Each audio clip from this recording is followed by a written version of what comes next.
I saw that the first time this year. Yeah.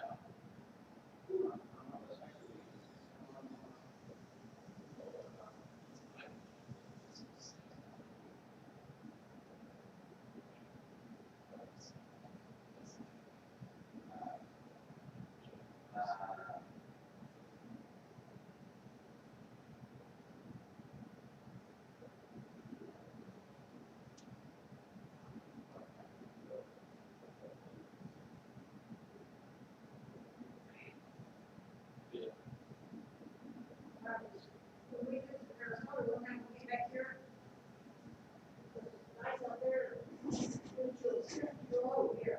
We walked out, no strokes left, you know. I wouldn't be out. Breathing. This is actually the one time a year when it's this cold that a mask feels good. Yeah. Yeah.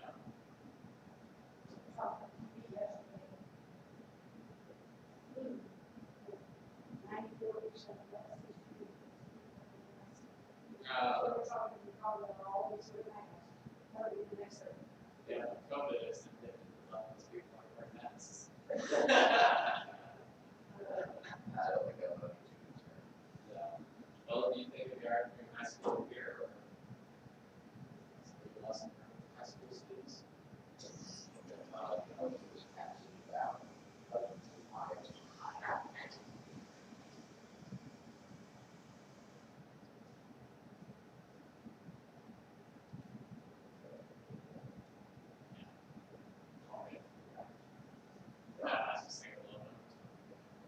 Yeah, the problem is I've got 5 or 6 teenagers, 5 or 6 adults, but I should have,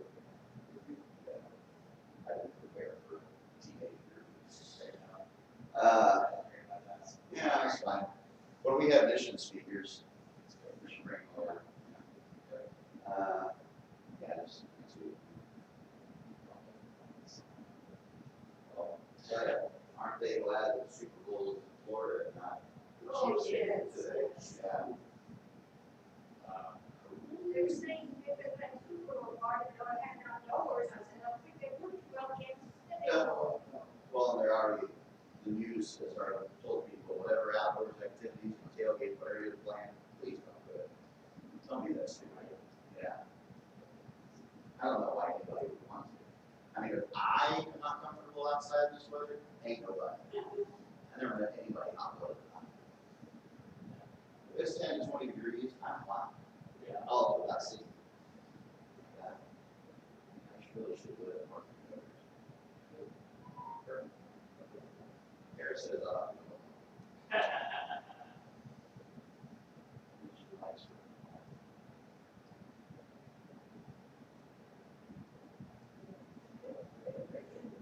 Well, but the work, I work so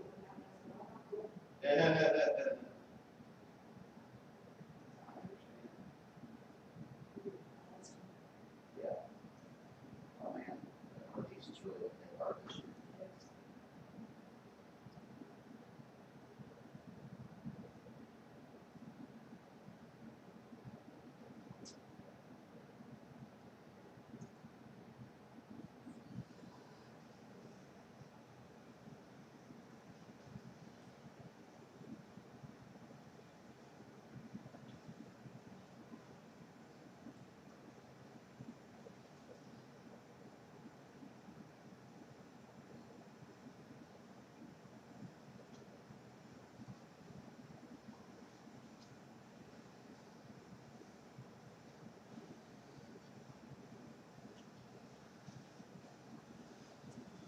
Okay, looks like we're all up and going.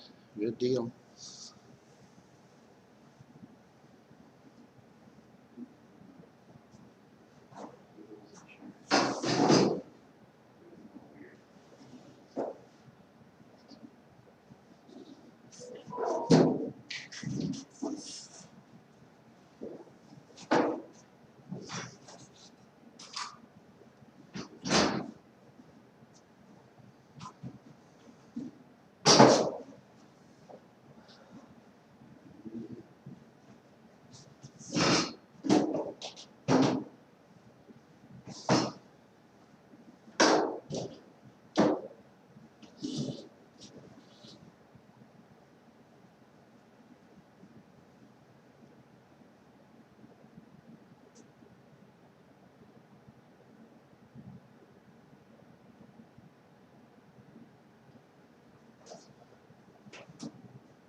closures and things on these days. Most of the time I'm wrong, so let's just see how it goes.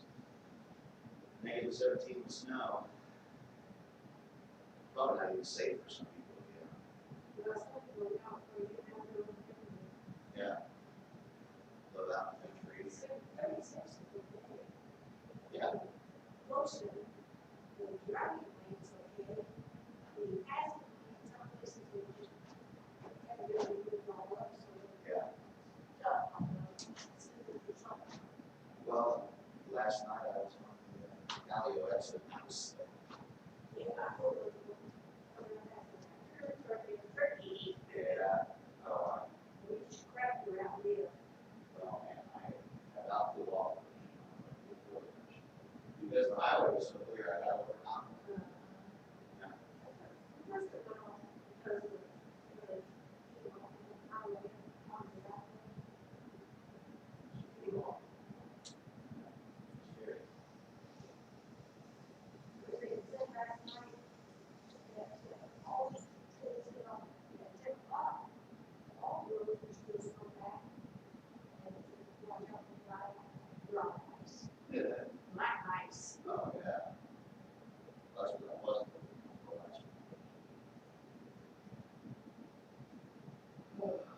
Sports Hill.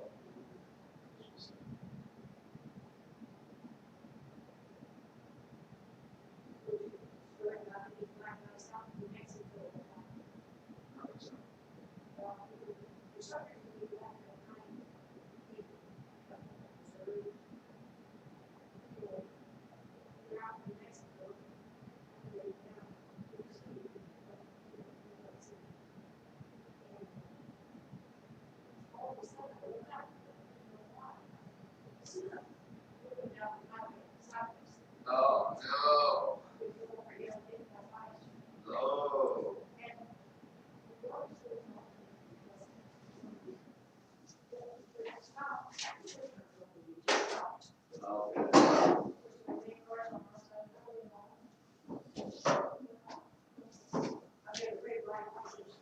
Yeah. Wow, that's crazy. Hey, Janet. I want you to know you and I wore winter coats today. A little chilly today. My car's registered zero, Yeah, that's what my car said. and it's looking, it's my next weekend. -17 wind chill. I left to do that. Perfect. Let's see. Okay, thank you. And I got so it's. Well, I thought, next week, I thought about this. Right, right. They don't need more than that anyway. I don't tend to give them much sugar because of, at least the younger ones. They tend to be hyper enough, but. There's sandwiches, and there's gluten-free crackers where I make the sauce. And gluten-free burgers. Oh, I had those. Well, I saw Pringers had them on their website, that they were in my Well, thank you. home. Last time I bought a pack of those, I ate the whole thing in one day, and I said, I'm not buying those anymore, because I don't need that. Oh, those are so good. I hadn't had Oreos in 5 years though, so that was a big deal. Did they have gluten-free Oreos? They do. Wow. They're fantastic. Just amazing. Kramer's has them. I looked at Walmart, but I didn't see that Walmart made them. Yeah, that's right.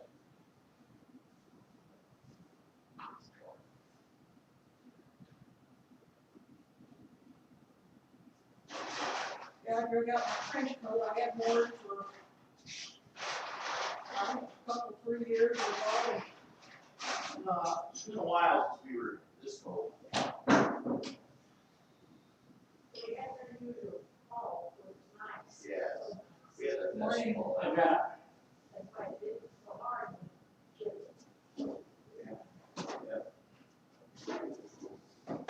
hi Josh. Hey, Steve. What do you think of this weather? Well, it comes every year, It does. It does. and, you know, Even I wore a winter coat today. Yeah. It's cold enough, for sure. Well, the farmers keep telling me is that it kills the bugs, and that's a good thing. No mosquitoes out there. Yeah. That's good. Gotta have a few days like this. Did you have a good week?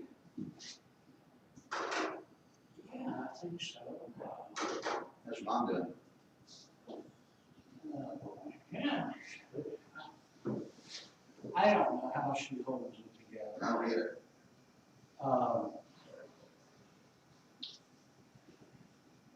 Other people getting, this is just the latest, you know.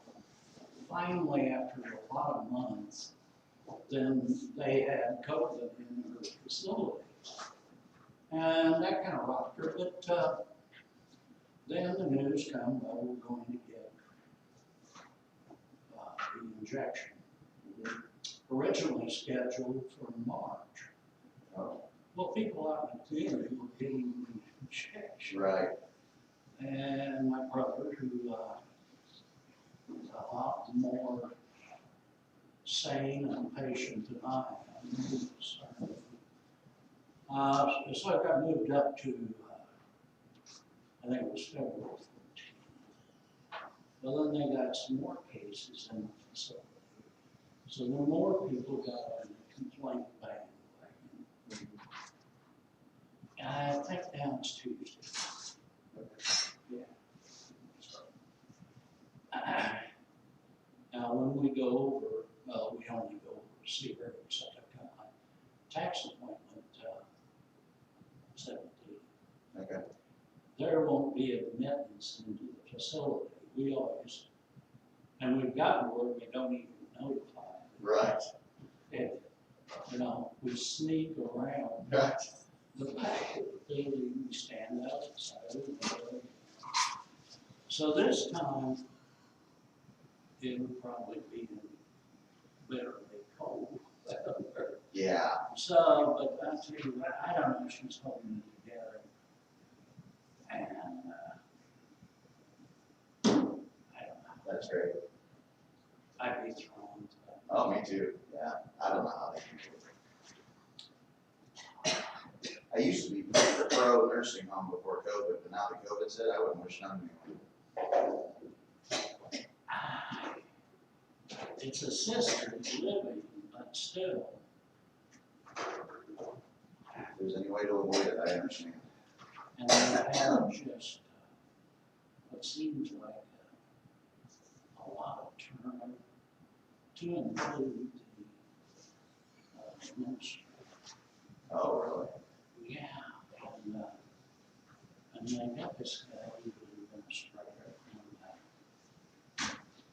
and she really cooked and shot. He could cook, and it tasted like something.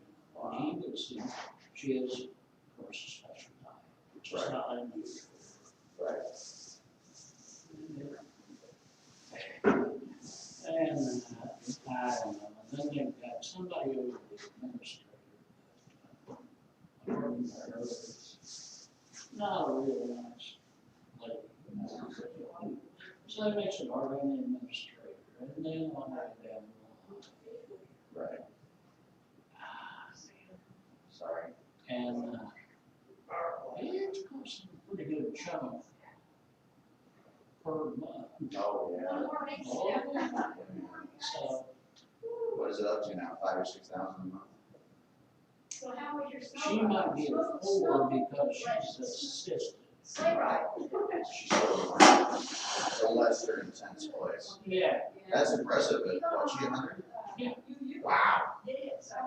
yeah, West. so. Morning. Oh, yeah, Happy it's Sunday. Hey. Good morning, good morning. Yeah. Cold morning. So. I know, you just.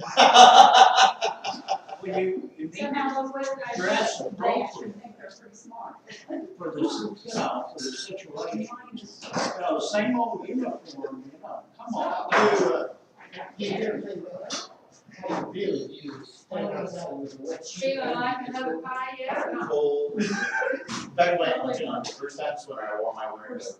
If we hope it's tomorrow. Well, I didn't wear a costume. I got one. but I didn't think I'd be out. And half the time you forget I'm actually swearing.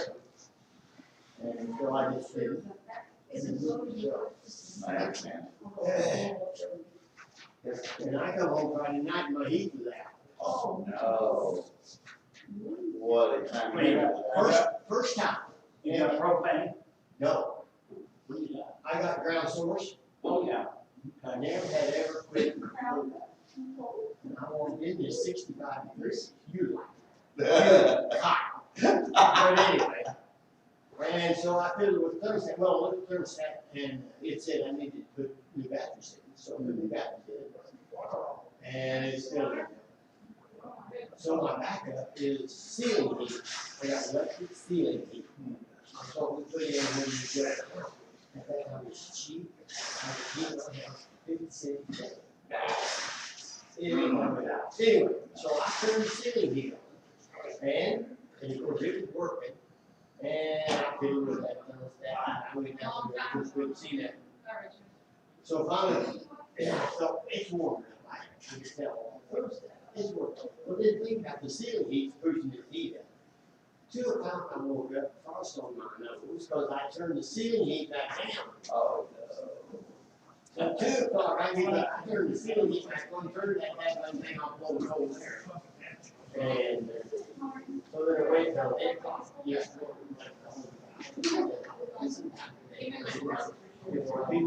You take care of it. I was sure that I'll be.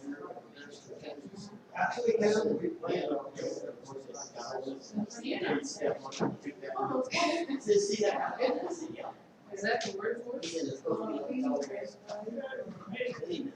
And I said, well, electricity has, just off and on, because the clock's too late. He said, oh, a fuse box.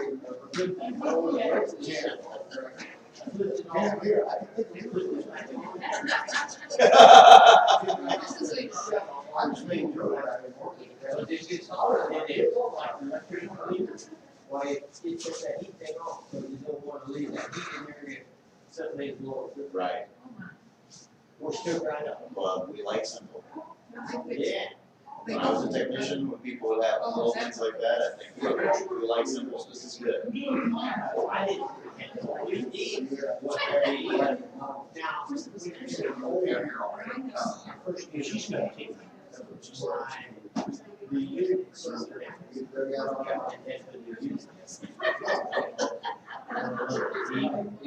You just go ahead and read it. Yes, I like it. Great. My house goes out in the snow. So I put that in there. Yeah, we did have, I don't know which way. It causes it to I see. Thank you. It could be worse, it could be a heat wet slushing for 6 or 8 inches. We got that rain. They cannot do good job. Look at that. I think That's furnace and then I I like get it. quiet. In fact, I would like to go back sometime. I think it takes Which is the thing he said, if you would like straps. have some in your basement, you So tonight, every birthday, all celebrated. Says, but we're all over our side. Even pretty close.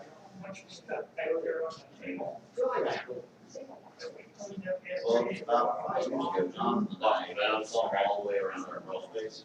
There were people like, hey, the floor is a lot more. Yeah. And I felt age now, yeah, so I believe it. I didn't use the spray pump, we just got a foam board.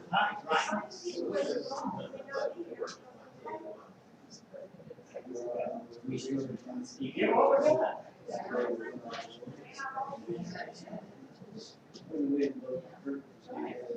Yes, we already- Did you ever wake up to snow No, we wouldn't. No. coming through? Now, the old house I was raised in, they did a little snow come through the kids. we didn't do that. Well, there was a lot of difference too. And every county like this, we'll fight. And you still, they go to the through water, our water gets system, it's turned off, I don't even remember. Not too bad. Or sometimes I think. And then you're sure it's very hot, so you didn't have. And Elizabeth, she didn't have. They didn't have. Yeah, there's a couple people that, go in, they just, I was making sure. yeah. So I remember all that stuff. That's why you, the more you get out there, the more of them. Yeah. It would be frozen. You give me a heads up when you think you want to go like five. Daddy would go, he's talking, catch his toes in the fire.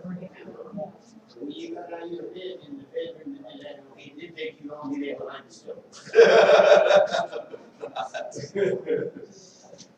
That was a good old days. That's one way to look. I mean, let's see, I didn't quite catch up, I had my neighbors this month. My homies, they was going way down to church today in their buggy. They was either 3 or 4 in the buggy ahead of me. So. And so it,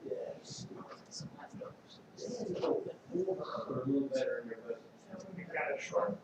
It's a long time to be outside. But, yeah. One of them, I gave them, well, I sold them some cottonwood logs. That was just gonna die anyway. Lightning strike, fall out in the field. And they was wanting to build a shop. Or a bar, a little bar. And I said, well, cottonwood ain't so good. They said, oh, yeah, we'll build a framework out of cottonwood and then cover it. You can't. Well, if you cover cottonwood, it'll last.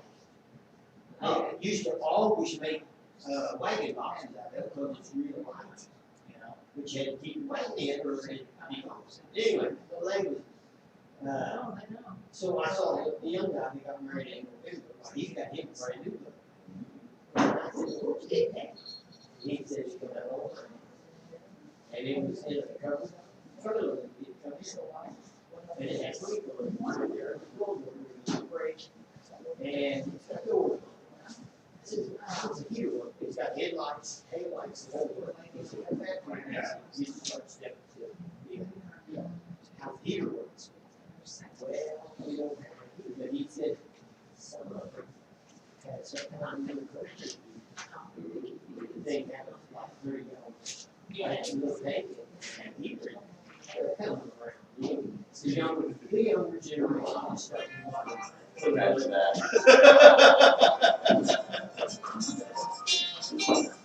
I tell you, I hear all the stories about these old houses and how you grew up and stuff.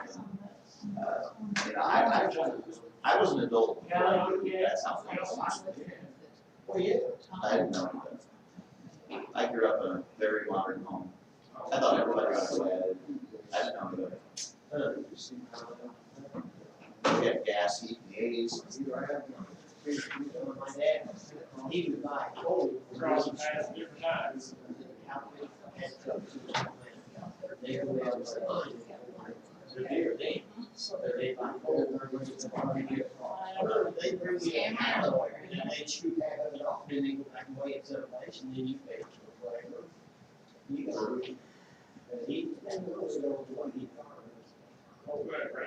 It wore out. And of course, you know, when it's like this, he gets a charge. I'm not again, people. Then the liver still in the kitchen. It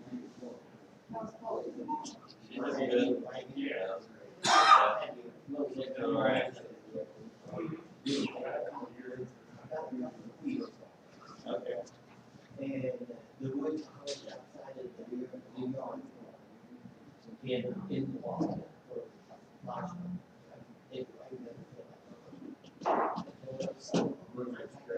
Inside. Yeah.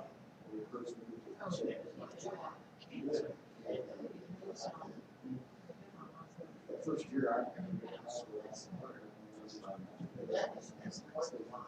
I read about those things as a child, of course, but it was always not like, the books always made it sound like it was 100 years ago. movies of the day. It did. We had it.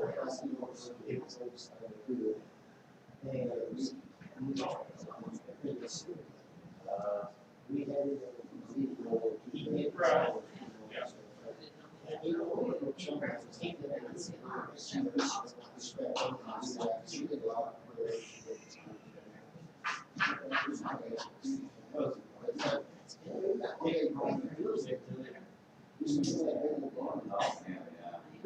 Wow.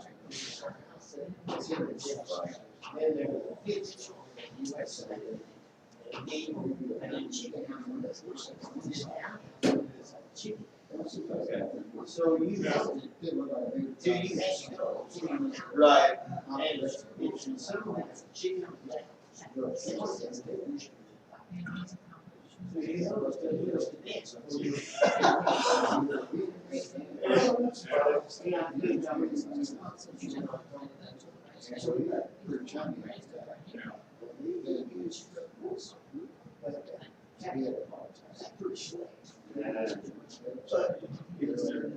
Better not. Yeah. Better not. Anyway. I'll see you out in the yard lunch, because you know, it's so outside. It is.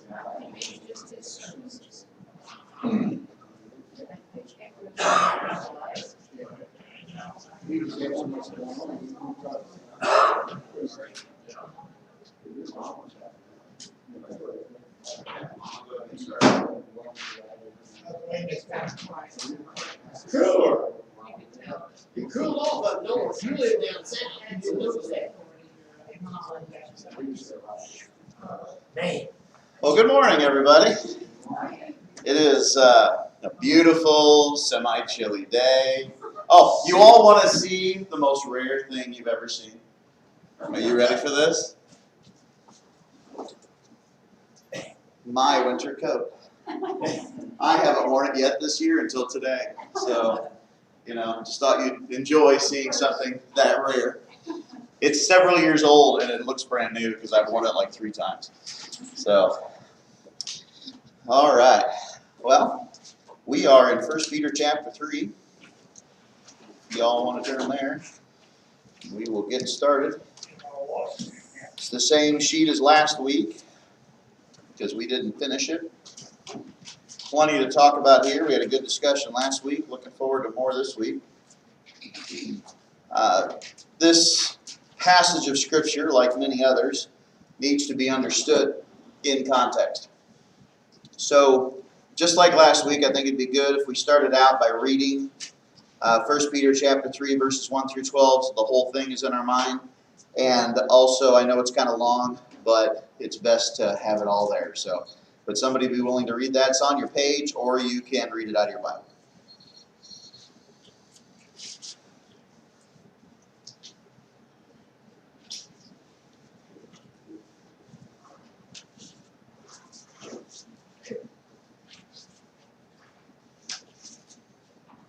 Wives, be in the same way, be submissive to your husbands, so that if any of them do not believe the word, they may be won over without words by the behavior of their wives.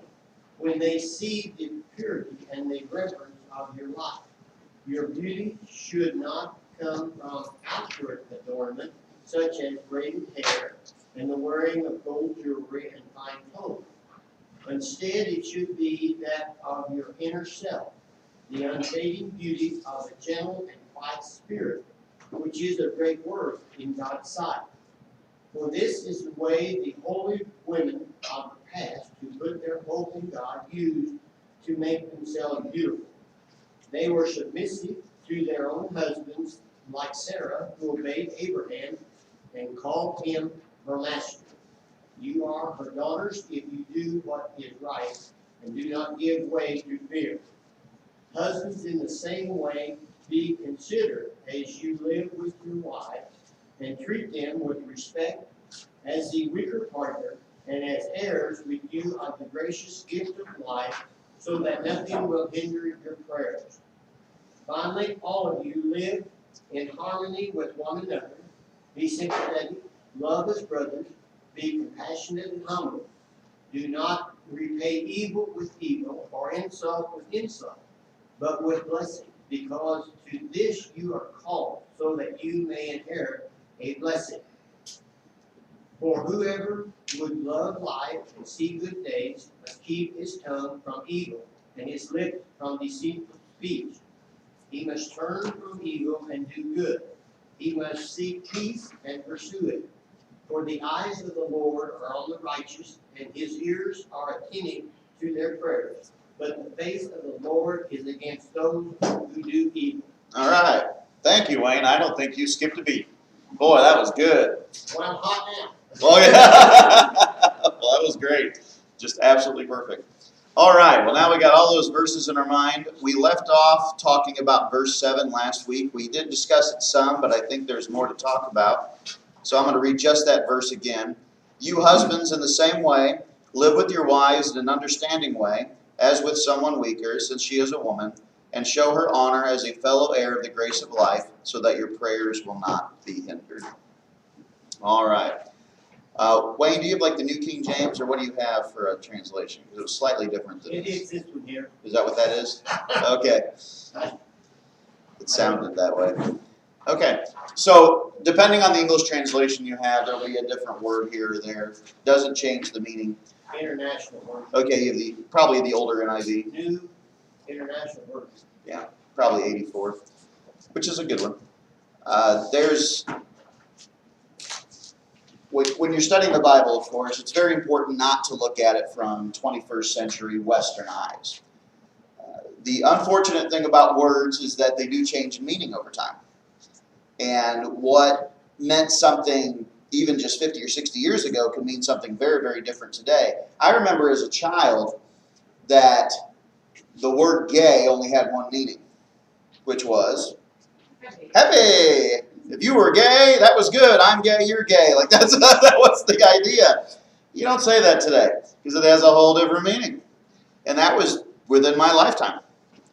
So when we read words like someone weaker or a weaker vessel, things like that, if you read that with 21st century, even 20th century eyes, you're going to get the idea that women are inferior. And unfortunately, for some parts of church history and some churches in some places, that's exactly how it was interpreted. And I don't think that's true whatsoever.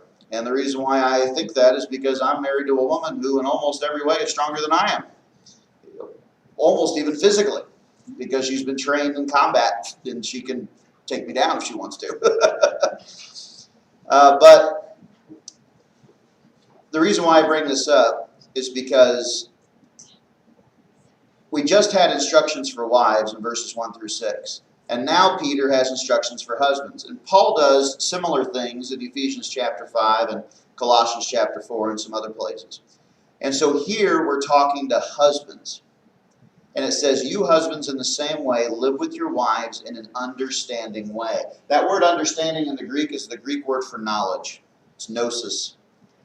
And this is really quite a command to husbands. Otherwise, it's Peter's telling husbands, you better get to know your wives. You better understand them as best you can. Now, of course, the old joke is that the reason why they haven't published the book on how to understand women is that it's impossible. But that's not the point. The point is that husbands have an obligation to get to know their wives, to listen to their wives, to understand them. And you know why that is? Now, here's a 21st century shocking statement. Men and women are different. How weird. And so, therefore, we have to get to know one another. I grew up with two sisters and a mother. In fact, I was the middle child between my two sisters. My dad was gone a lot for work, so I spent almost all my time around women as a child. And yet, did I necessarily, therefore, understand my wife in the later on? No. I couldn't make assumptions based on that. People are individuals. That's another thing that's weird. We shouldn't judge people based on immutable characteristics like race or gender, but rather judge them as individuals. What a weird idea. And when you do that, you understand that everybody's unique. And everybody takes time to get to know. You can't assume anything about anybody until you get to know them. And that is part of the commandment here. To live with your wives in an understanding way. Otherwise, to get to know them. I know with Kara and I, there was two things early on in our marriage that used to be a problem than aren't now.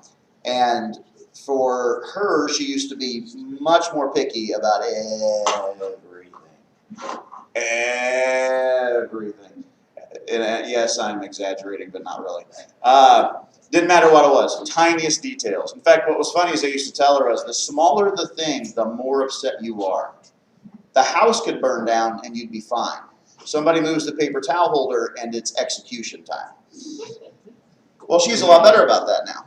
And one problem I had when we were first married to her was that if I was hungry, my highest value at any given moment was eating. If I was on my way to the refrigerator and she was on my way to the refrigerator, I would ignore her and go straight to the refrigerator. That was the wrong move. I needed to stop and recognize her as there and talk to her and hug her and whatever she wanted. And so we're a lot better about those two things now. Well, you know why? Because we took the time to understand the other person. And that is not something that is taught today. Well, now that I've sort of monologued to get started, a lot of you have more experience than I do. So husbands, what does it mean to live with your wives and an understanding why? What does it mean to get to know your wives? We've had Paul's not here. He worked all night. Oh boy. If you work all night, I So yes, understand we that. can talk about him and he'll never know. All right, let's talk about Paul. He can watch the broadcast later of us Right. talking about him. He can defend himself in the comments. All right, husbands, speak up. What does it mean to love your wives with an understanding why, to know your wives? This is cliche, but the husbands aren't speaking because they're not sure. Right. So true. A lot of those. Like, we don't want to be wrong. A lot of those cliches actually are true. Like they're just, yeah.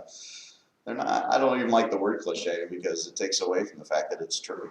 You know? Yeah. Well, I don't know whether it fits in here. Okay. But last Sunday, Okay. in our conversation, what we were talking about, I think I can change it. Oh yeah, no. Yeah. Okay. I was talking to a lady this week, not from this church. People just tend to talk to me, call me. And she kind of needed to tell somebody some things. She's dying. She just needs to get some things off her chest. And she told me a story from about 40 years ago when she first needed dentures. This lady's in her 90s now. And she needed dentures. And her husband told her, I'm not going to buy you dentures so that no other man will look at you.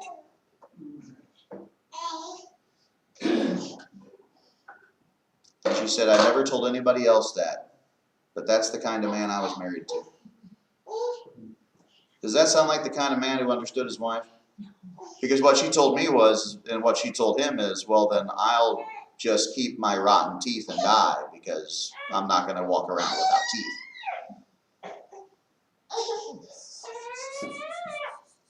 Now, she was not married to a Christian man. There's no guarantee if she had been married to a Christian man, it would have been better. I've met some pretty terrible Christian men, unfortunately, or at least the ones who call themselves that. But this is a commandment of God. Husbands, understand your wives. Which means they think differently than we do, and we have an obligation to know better. So, good thought there, Linda. How many times do we change him? Or can he change her? You know, we can't change anybody. I think that's accurate. And only somebody can change themselves, or only the Lord can. That's it. But there's no me making anybody else do anything. Like, that's one of the biggest misunderstandings of authority. People think if you're in charge, you can make other people do stuff. That's a joke. It does not work that way. Even if you can temporarily make that happen, they will find a way to get away from you as soon as possible. It's not a sustainable leadership style. So yeah, for sure. In fact, one thing I try to tell young married couples or couples about to get married is the old cliche is absolutely true. You're marrying him hoping he'll change, but he won't. He's marrying you hoping you won't change, and you will. And the reason why is because a woman who gets married has different goals now. His goals haven't changed. He has her. That's what he wanted. But now she's thinking what? Family. And then the man catches up. That's been my experience. You know, my daughter's been thinking about wife and, or not wife. She's been thinking about husband and kids and marriage and family since she was like 2 years old. I have 3 sons. The total amount of thought they have given to that is less than a minute. Unless I have been talking to them about it. Very different perspectives. So I keep telling my daughter, you're going to have to, whatever man you meet, you're going to have to give him some time to catch up. He doesn't understand that entirely yet. But once you have it, you get it. You understand why. Other thoughts? Husbands, live with your wives in an understanding way. How to know your wife. Or any women want to give insights as to how maybe their husbands finally figured something out.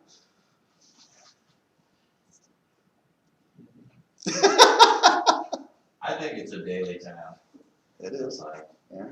to try to understand and figure things out. And I mean, I'll be the first to admit that sometimes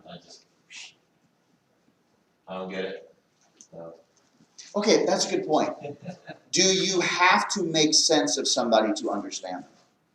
No. Yeah. Like you can know something about that person that doesn't make sense.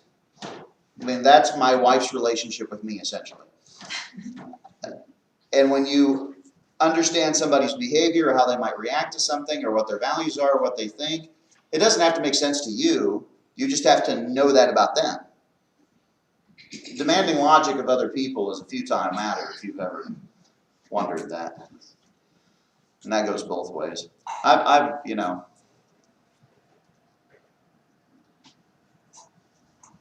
so many other thoughts here. Well, we can keep moving. I just think that's an important point. How dare you ask such a loaded question? Yeah, I know, right? Kara is far more oriented towards order than I am. My head's always up in the clouds, and she's always my anchor. So.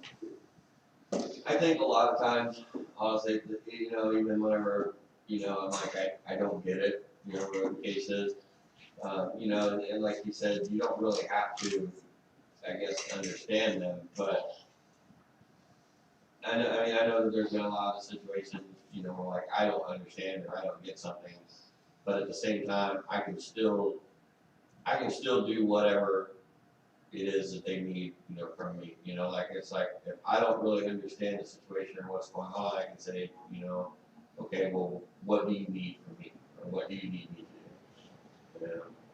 Yeah. Makes me think of verse 8 when it says, to sum up, all of you be sympathetic.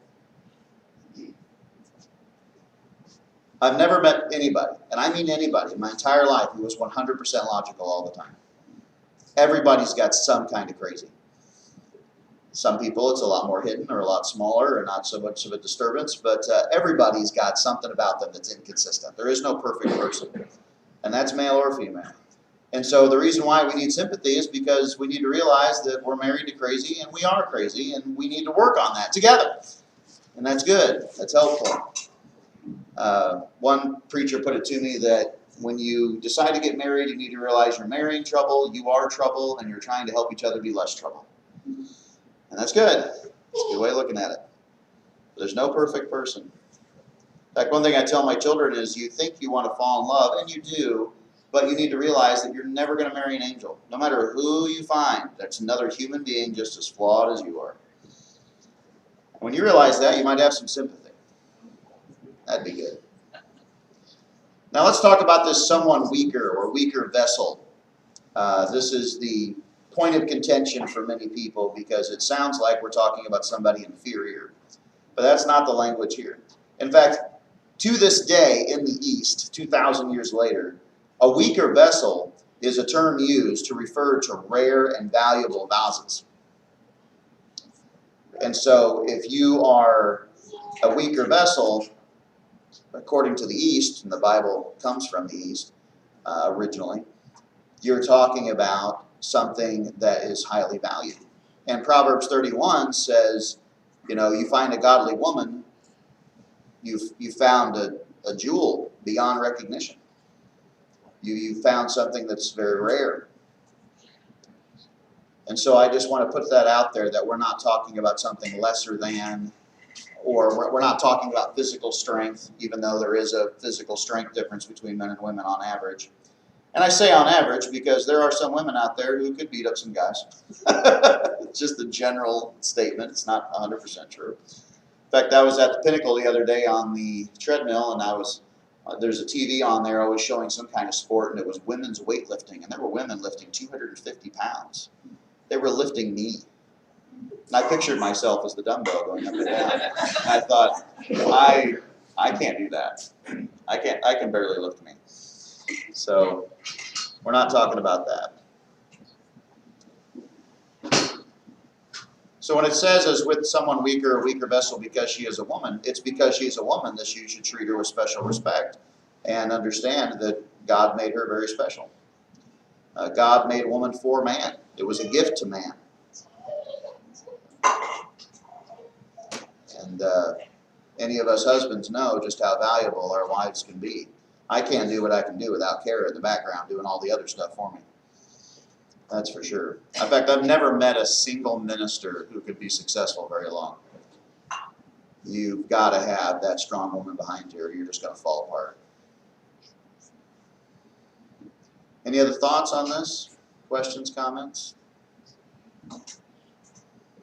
Everybody warmed up yet from the frozen weather? And then the next instruction to husbands is, show her honor as a fellow heir of the grace of life so that your prayers will not be hindered. This was a point we stretched on last week. Notice that there's a threat here to men. Men, you don't treat your wives well, God's not going to listen to you. Like, that's a big deal right there. That's probably a verse that should be preached more often. Show her honor as a fellow heir of the grace of life so that your prayers will not be hindered. That's a humbling verse.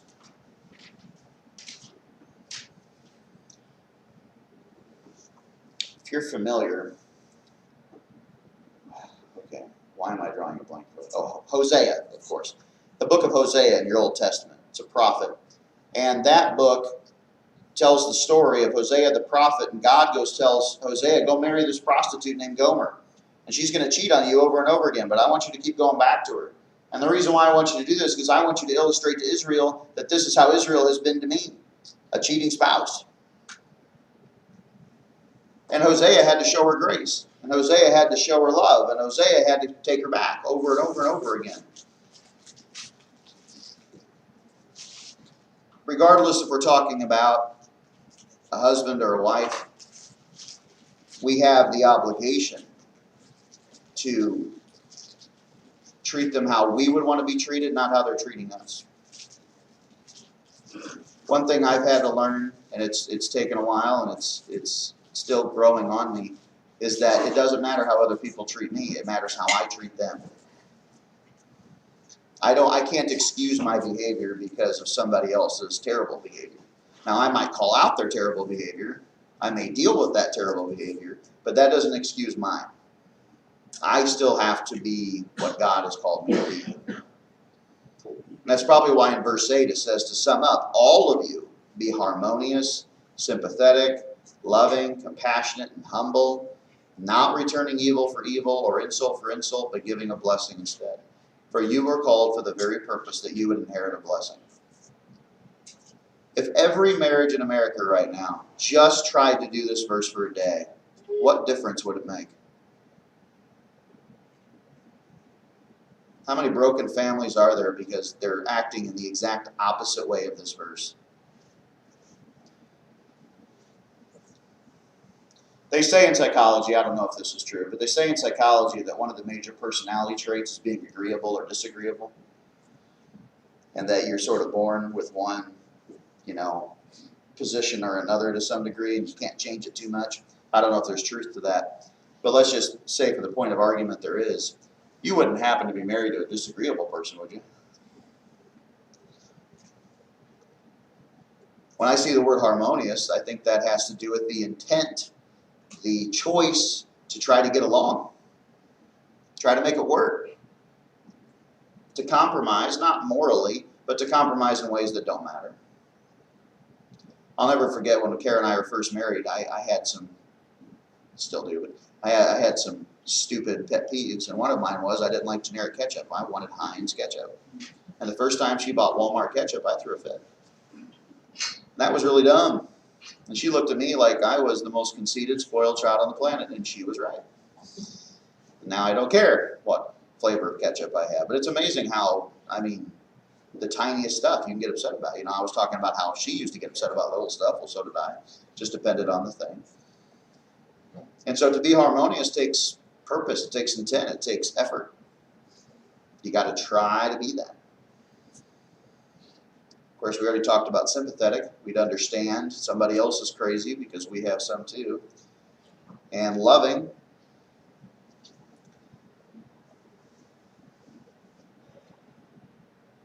First Corinthians 13. You can do anything. You can even work miracles. You can say prophetic words. You can speak the language of angels. But if you do it without love, it means nothing. If I approach somebody or something and I don't have in mind the best for them, if I'm doing it for me, if I'm doing it out of malevolence, or I'm doing it because I want to hurt them, it doesn't matter what I do. My heart has already condemned the action. The Lord has already stopped it from being effective. Imagine if we did everything with love. John, Yeah. you mentioned just a minute ago the word effort. Marriage takes effort. Yep. On both sides. Yep. It ain't easy. Nope. That's for sure.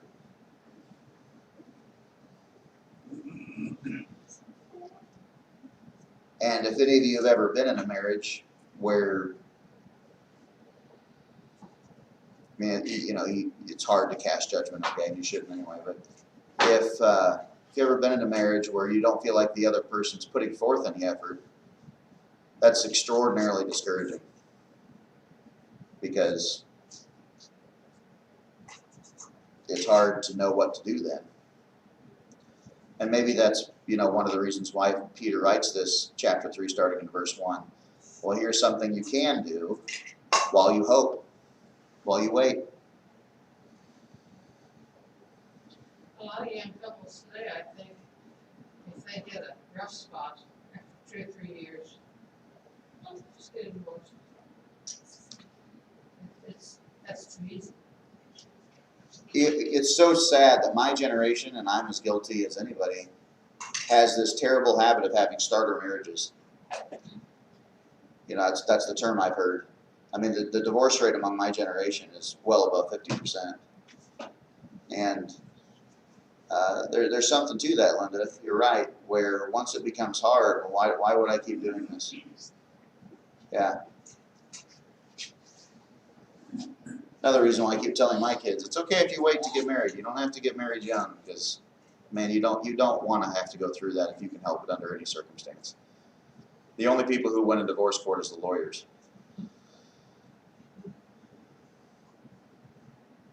Yep. Takes a lot of effort, a lot of commitment.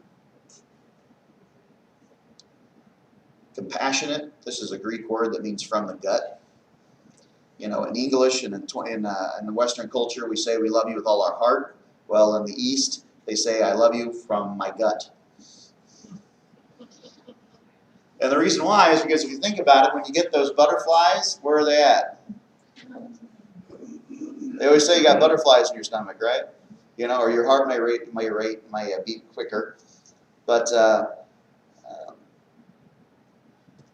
just this idea that we love we love deeply.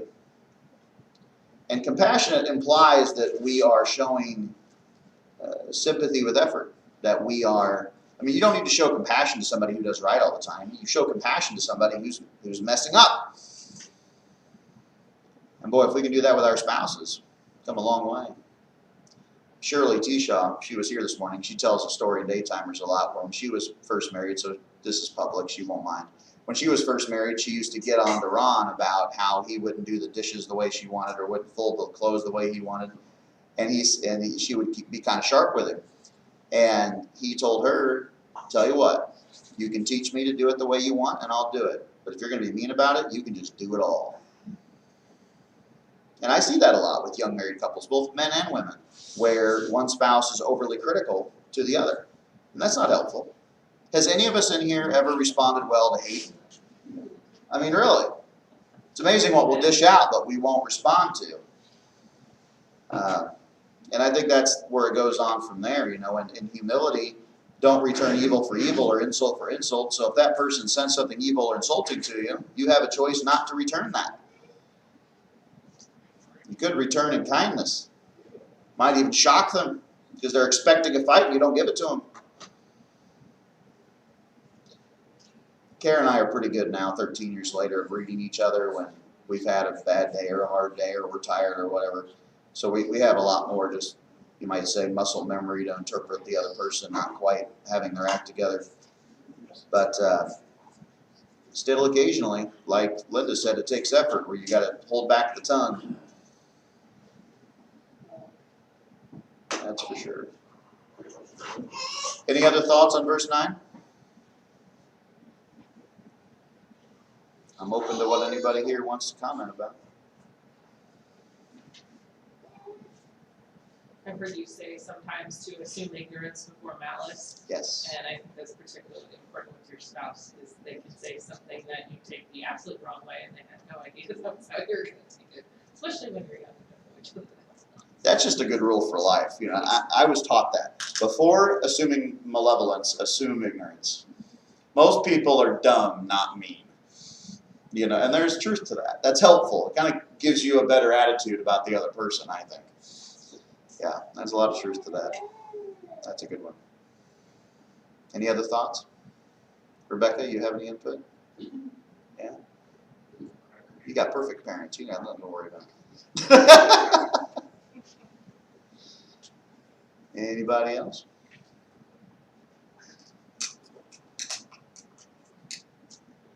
Verse 10. Now this is quoting from Psalms. I had it written down. Now I can't remember what I wrote down. But this is quoting from Psalms. So this is Peter using Scripture to prove Scripture, and that's always a good idea. And he says, for the one who desires life, to love, and to see good days. Now let me ask you a question. Does anybody not desire that? Isn't that something everybody wants? Doesn't everybody desire to live and to love and to see good days? Well, all right. Let's see what is involved in that. Must keep his tongue from evil and his lips from speaking deceit. I was thinking about this yesterday. Moving to rural America from the city has been 99% awesome. It has. It's been an overwhelmingly positive thing. There is one weird thing as an outsider to rural life I have noticed. And that is, and I think it's a small town thing, you know, when just everybody knows everybody else's business. I hear so much gossip from good people about other good people about the silliest, smallest, stupidest stuff. Just dumb junk. Like, they'll say something negative about this person for the smallest thing, but God forbid anybody ever say anything negative about them, even though that's exactly what the other person's doing. I know, because I'm the preacher. I talk to everybody in the community. And I'm just a people person anyway. I'll overhear something. And I'm like, my goodness. I guess in the city we had one advantage. It was the only advantage we had. There wasn't so much gossip, there was just outright conflict. You didn't talk bad about the other person, you just went to them and told them. Here, I've seen people hold grudges their entire lives. People who won't come to church because 30 years ago somebody told them something insulting in this building, and no, none of those people are even here now. We may not even have the same building or door.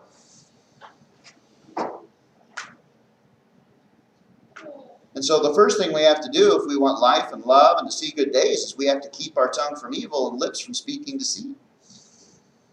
I can hardly think of anything more destructive on a daily basis than gossip. That just seems to tear people apart.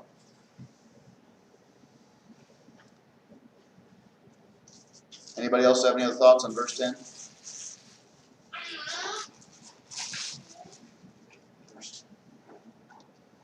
Everybody's quiet today, or at least some of you are. Verse 11, he must turn away from evil and do good. He must seek peace and pursue it. So turning away from evil implies that evil is coming at this person, and instead of responding with evil, they're going to do good, and they're putting intent, they're putting effort into peace. They're pursuing it. That's quite different than just hoping peace comes to you. Something I tell my children, you think when you grow up you're just going to automatically have money and success, and that's not the way it works at all. All you have to do is go to one of the local fast food restaurants and see a 40, 50, or 60-year-olds flipping burgers, and I doubt that was their life goal. Now, there's nothing wrong with that. I'm glad they have a job. I'm not taking away from their dignity. What I'm saying is if you don't want to be there, you have to aim higher, and you have to work for it. Nothing comes automatically. Peace does not come automatically. Peace is pursued. Good is sought. Sin and evil and suffering is the default state. We have to put effort to get away from that. All right. Well, I think that's a good stopping point. Anybody else have any comments, questions? Rabbit trails? We'll move on to the next passage next week. Appreciate the conversation that we had. I always learn from all of you, and that's why I ask these questions, because I'm 39. What do I know?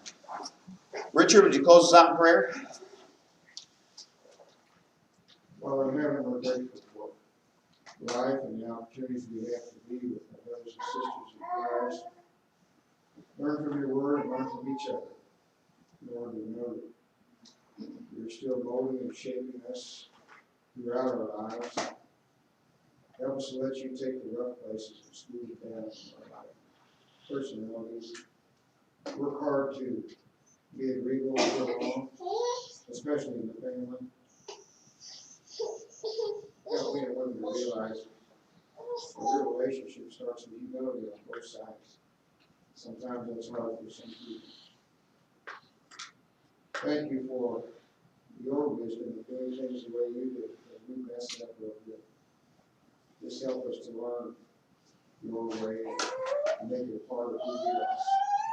Now we pray for blessings in the next hour of worship. I ask you to bless the speakers, musicians. Let your Holy Spirit come and minister to all of us as we gather around your table. We pray for strength for the coming week. And we pray that you'll bless the Lord. Help us all, Father, to do a better job this coming week than we did last week. We ask it in Jesus' name. Amen. Amen. All right. I want you all to know that A baby makes a mistake. she's got a sweet voice. Even with all this practice. Yep, that's good. That's